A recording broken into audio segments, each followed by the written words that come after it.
Hi everyone, sxlvee is here and today I'm going to talk about the Easter lore of Dandy's World, because it's actually crazy. Let's start from the two least expensive toons, Eggson and Flight. The first one is an egg that represents an old man, whose ability consists in adding a 10% competition on the first machine he works on every floor. He has the same stats as Rudy of the Easter event.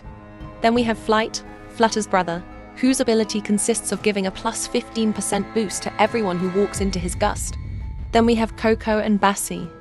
All the Easter lore revolves around these two toons. Everything started when Delilah, the co-founder of the game and the one who gives life to the toons, questioned Bassie's right of being a main. In the Easter map, there is a secret room full of icor and posters representing Bassie, and plus a letter from Delilah.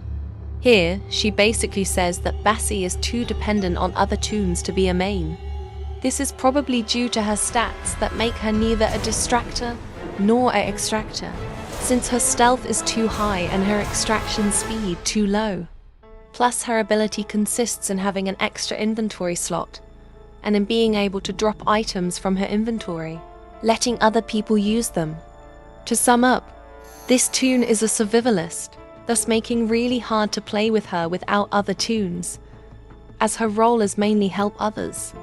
Bassie is aware of what Delilah thought about her, this making her really insecure and fearful of replacement. This is clear in a lot of dialogues with other toons, where her fear of being replaced is the most evident thing. As we can see in the dialogue with Connie, she also spoke about disappearing, which is actually Connie's ability. In her dialogue with Babette, she immediately starts fearing that holiday toons could be replaceable.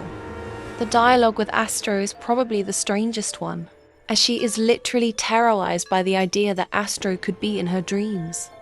In general, she looks really nervous every time she speaks with main toons, because she is probably scared of not being as worthy as them of having that place. But now we can think, who could have replaced Bassie?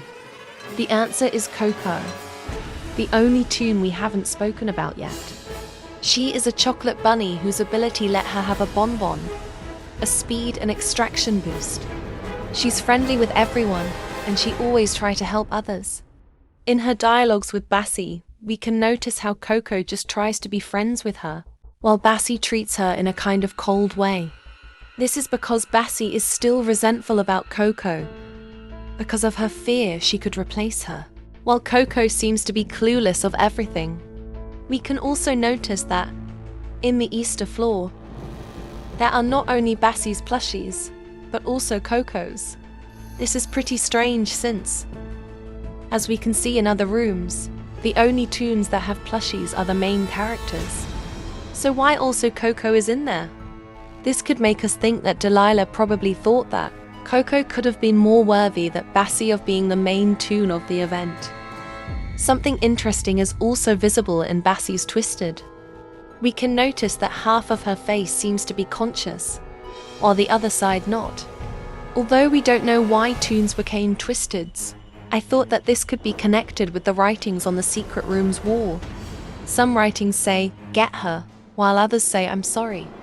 It's like these writings were made by the two sides of Twisted Bassie, the first by the corrupted one and the second by the conscious one. But, thinking in another way, it could be possible that the "I'm sorry" writing were actually made by Koko. My theory is that Bassie was with Koko in the secret room, while Bassie found Delilah's letter on the floor. After reading that, she started becoming a Twisted and started attacking Koko. While they were fighting, Koko wrote these writings saying, "I'm sorry," on the wall. As we can see, they become pretty unclear. This telling us that she could have been attacked by Twisted Bassie, who was writing "Get her" in the meantime. We know that Twisted become Twisted also because of their obsession with icor. This explaining the icor everywhere in this room. Plus, I think that during this scene also Koko became Twisted.